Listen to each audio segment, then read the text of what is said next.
Okay, guys, I went to my little store today, and they had hamburger meat. It was half off. It was about $4 a piece, $4.88 a piece. I'm going to be pressure canning them.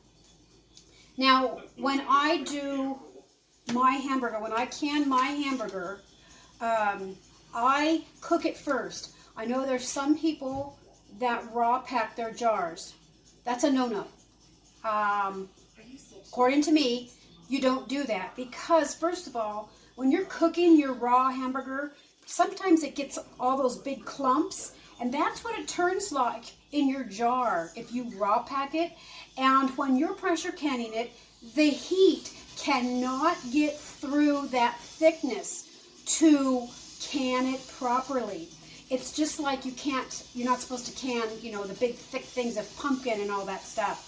So another reason I don't pressure can this raw is because the amount of grease that's in it. Sometimes there's so much grease in hamburger that it just boils over the jar and you won't get a seal.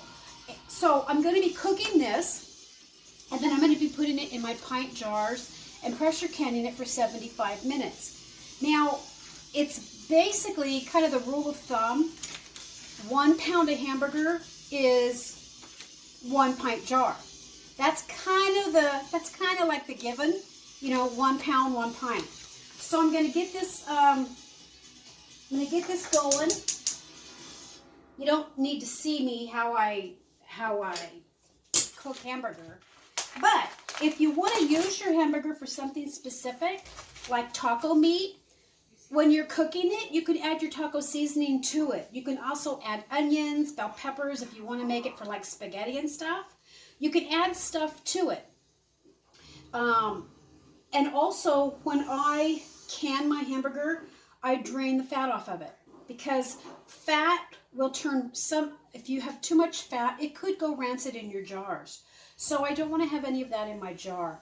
Now, when you take it out of the pressure canner and it cools, you might have that little white layer of, fat, which is okay. So I'm going to put this in here,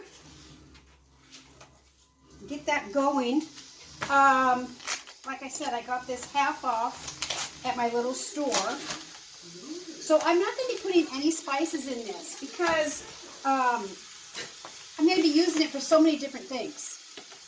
I can add my spices afterwards.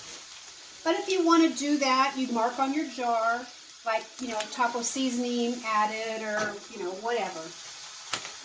So let me get this going here. I've already got my jars ready. I have my seals ready. I have my pressure canner ready to go.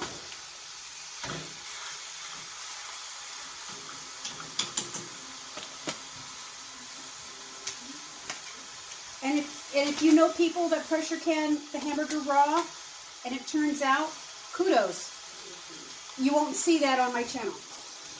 I am not a canning Nazi, but on certain things I am a stickler on.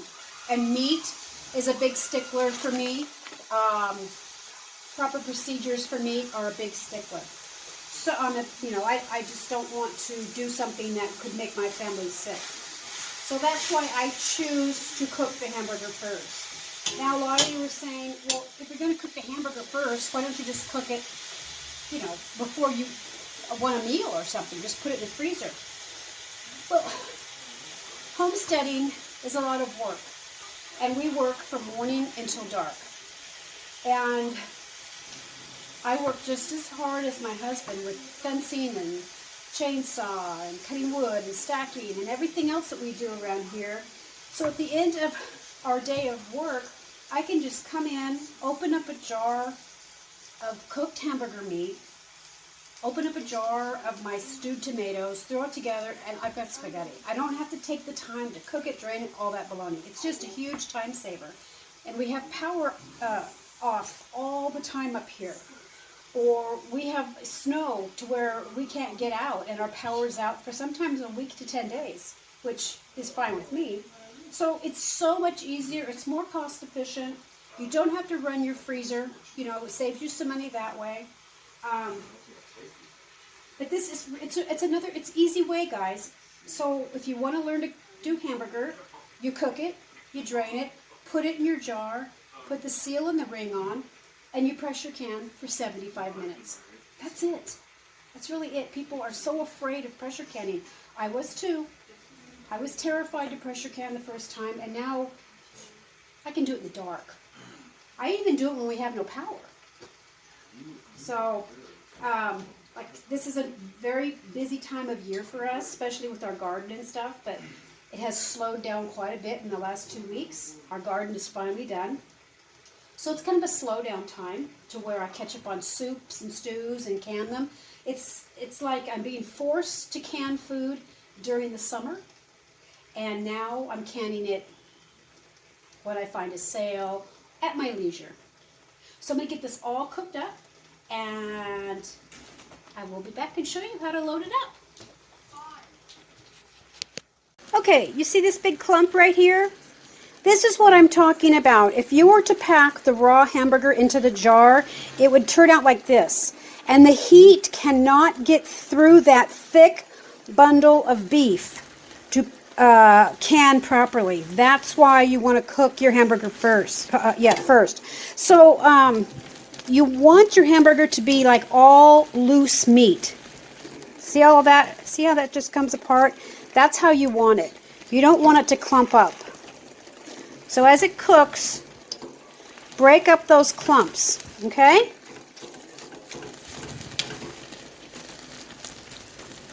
Now, if you can it raw, no offense to you.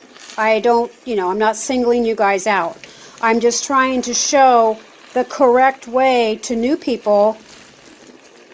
I would hate somebody to get sick by not doing this the correct way.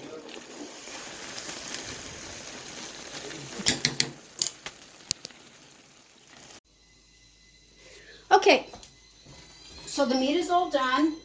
I'm going to be putting it through my strainer and let the grease drip out.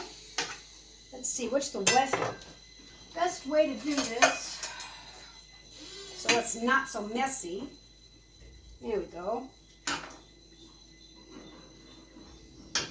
Now a little bit of fat is fine. So once I drain this, then I'm going to be putting it into the jar. And then after it cools from pressure canning, you will see a thin white layer of fat. And that is okay, but not the amount that is in this pan. That is not okay. That's just way too much. So all this meat, see how loose that is? That's how you want your meat. Remember that show on Roseanne where she opened up the restaurant and she had the loose meat? Well, that's how you want it, okay? You want it just like that. Okay. Okay, so let me let this drain. Okay, so it's drained. My jars are sterilized. I have my seals, my rings. And this is all loose, okay?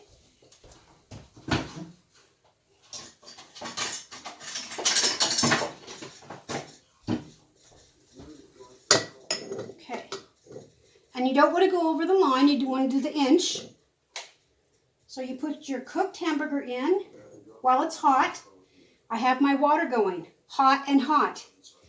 You don't want to have cold water and hot, anything hot in the jar. Your jar could possibly crack. Same with hot water, cold food, okay? You want to do hot and hot or cold and cold. Okay?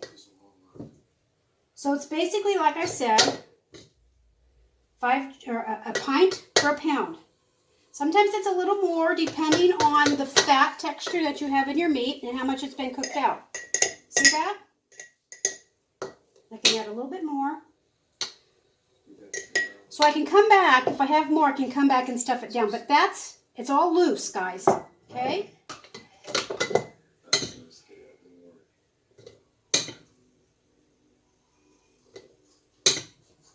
And like I said, you could add your spices to your meat if you want to. But I like to do it when I'm actually cooking it.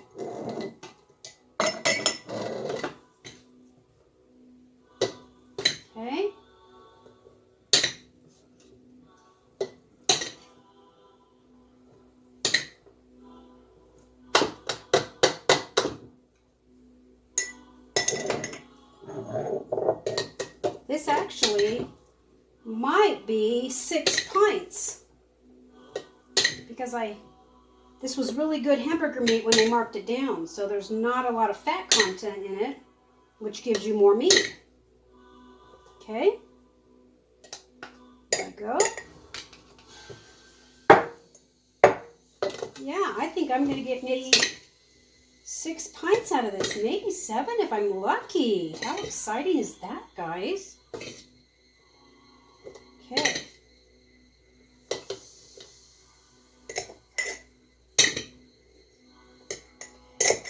That's about as full as I like it, guys. Okay.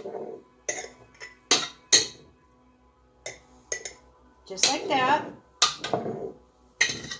Oops, maybe nope. I think I'm overstepping my bounds. I think this is probably going to be 5. Like I said, it's usually a pound per pint. That's how it's usually comes out for me anyway. We will see. Yeah, that's how it's going to turn out. Okay. There we go. There's just a couple little crumbles left. Nothing really too big. And there's the grease. Can you see that? Okay.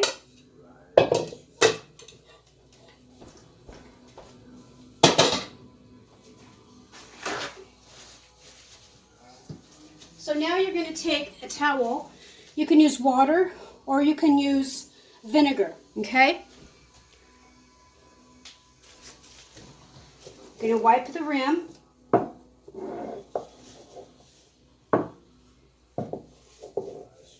Okay.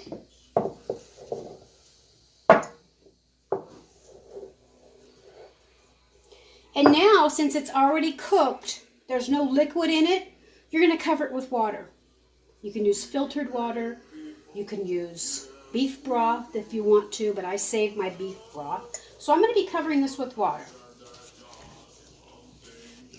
Okay, so I think I forgot to tell you guys this when I was doing the really quick instructions. I think I told you just put the hamburger in, put the seal on the ring. Sorry, I forgot about the water. So once you get it in the jar, then you're going to cover it with water. Because remember, you've already cooked all the liquid out. And just cover it. Just lightly cover it. Okay? Just like that. And when you go to use it, reheat it, you can drain it. Or you can put it in the pan, cook it like that in the pan, and it will evaporate as you reheat it. I drain it. So I did 5 pounds, and I got 5 pints. Okay?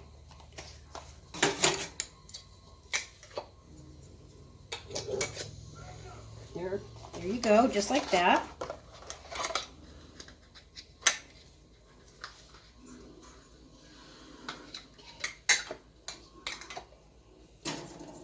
And I don't have to debubble it or anything because it's not shoved in there. It's not jam-packed. There is a lot of room in there. And when I added the water, you could see the bubbles.